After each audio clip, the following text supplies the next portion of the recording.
Hi, I'm Chris Clark, Artistic Director of the 30th Annual Whitaker St. Louis International Film Festival. We're so excited to be heading back into theaters. We're here today to talk to one of our longest running competitions in the festival is the New Filmmakers Forum Emerging Directors Competition. And this film, Papaw Land, is one of the competition films. Typically, those films come to us just through the open submissions that come just through the internet and electricity over the air through Film Freeway or submissions portal.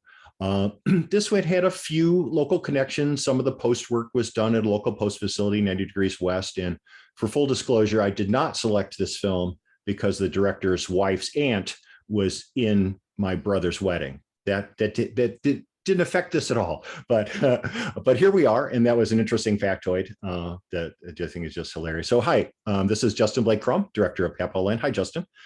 Thanks for joining me this morning. I'm here in Zoom Studio West, which is one of my back rooms. And where are you today? I'm just in my living room here, the only place with good light, but in Arkansas. In Arkansas, yeah, that's what I thought. I know you have a LA number, but I thought you lived in Conway, Arkansas. Is that it? Yeah, Conway, Okay. Arkansas. Near Little. Yeah. Okay.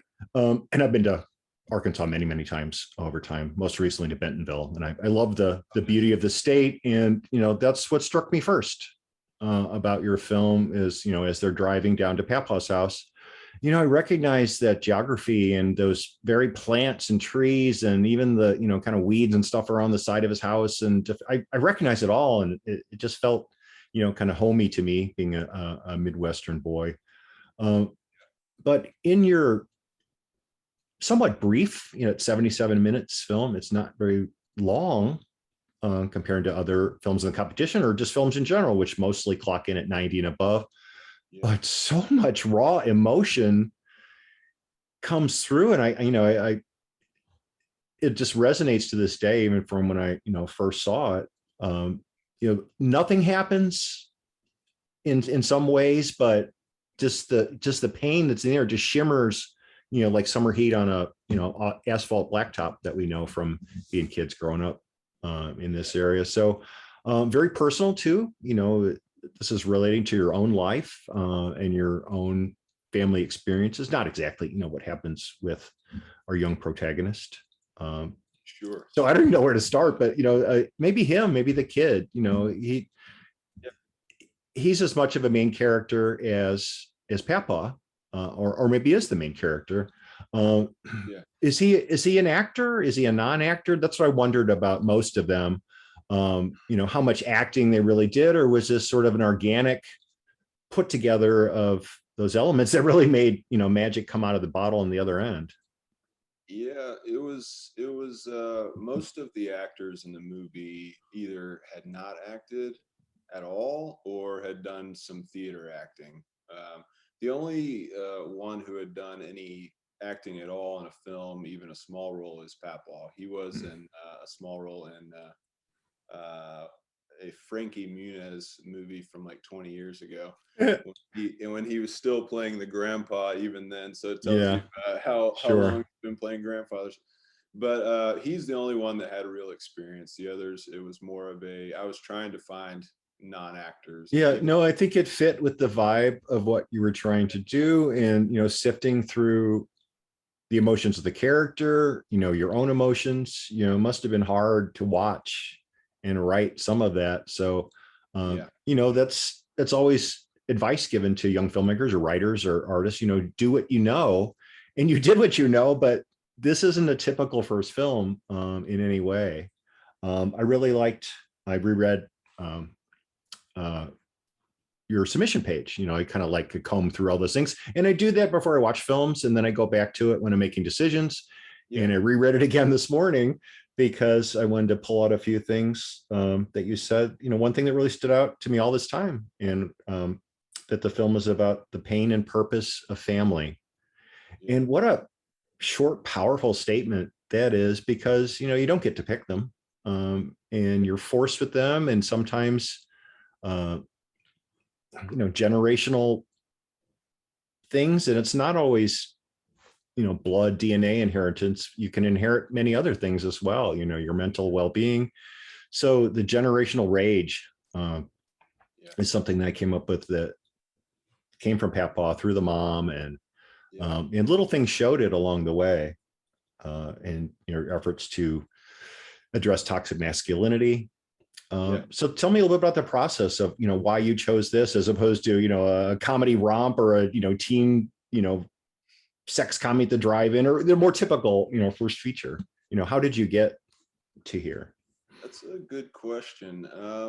I feel like I always anything I write, it just kind of naturally has some kind of personal element to it, and kind of involves my family in some regard, just because those are the people I know best, and like you said, I do want to write what I know to some degree. Obviously, some of it's fabricated, but it just feels like I don't see many movies like this, or movies that deal with real issues, and those are the kind of movies I've always liked to make. And I wanted to make a film and that was personal, especially for a first film. I wanted it to be personal, and I think it's a good opportunity with the first film to make something different and unique, and maybe that doesn't check all the boxes, maybe isn't in a specific genre even, or doesn't isn't impressed upon to make a ton of money. So that might come later, but right now it's a good opportunity to just kind of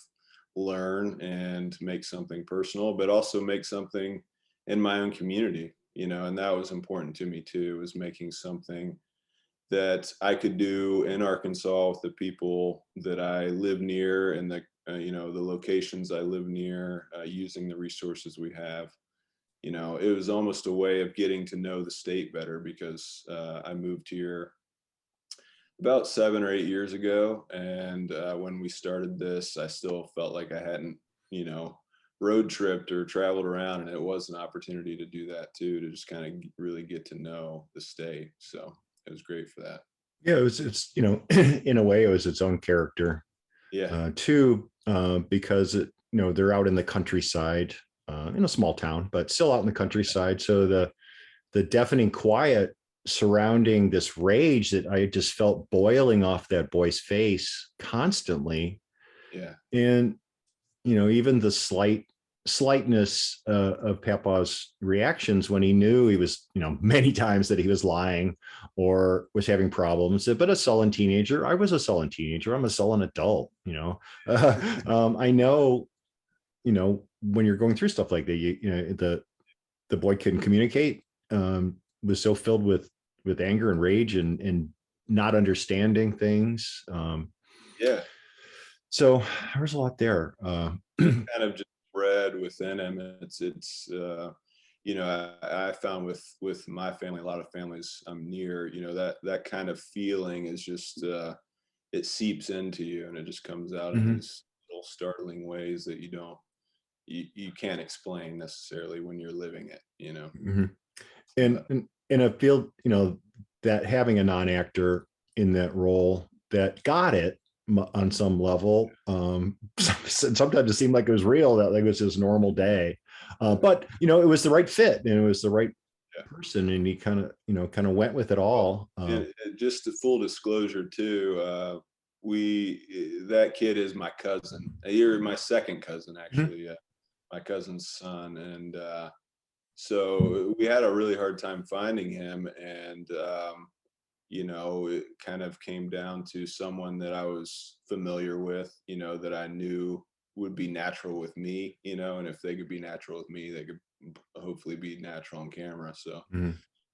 but yeah, I knew he had lived it, so it was something he knew well. Yeah. Yeah, I appreciate that. And also, you mentioned before you made it, for yourself and for community, and, made getting out of your system as much as anything.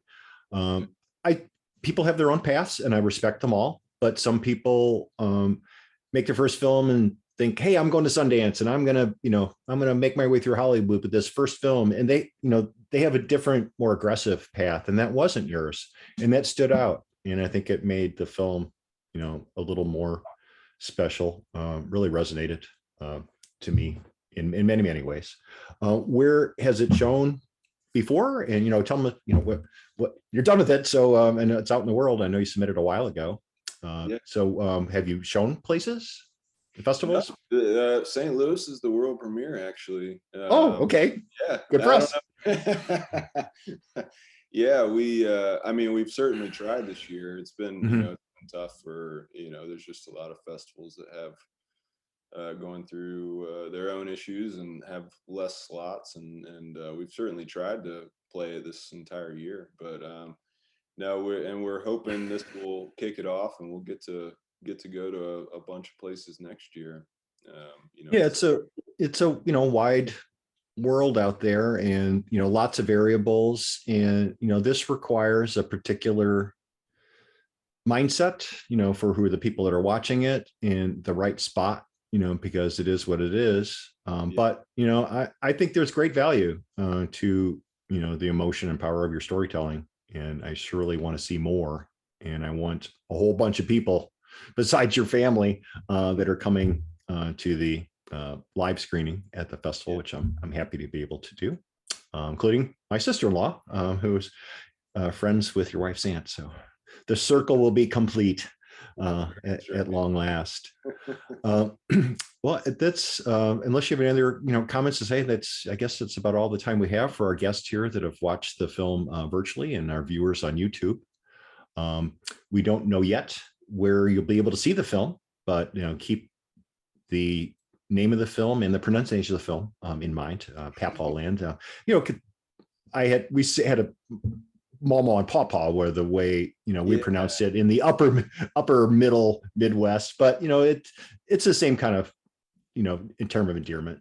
Um, So um, so, well, thank you for spending time and sharing that film with us, and I'm thrilled that it's part of the competition. I know the jury members are busy watching them, and then we'll see you again at the New Filmmakers Forum Coffee in a couple of weeks, and I'll see you in person actually very yeah, soon. can't Okay. wait. Thank you, Okay, Chris. Appreciate it. great. Thanks very much. And thank you all for watching the film and taking time to watch our conversation.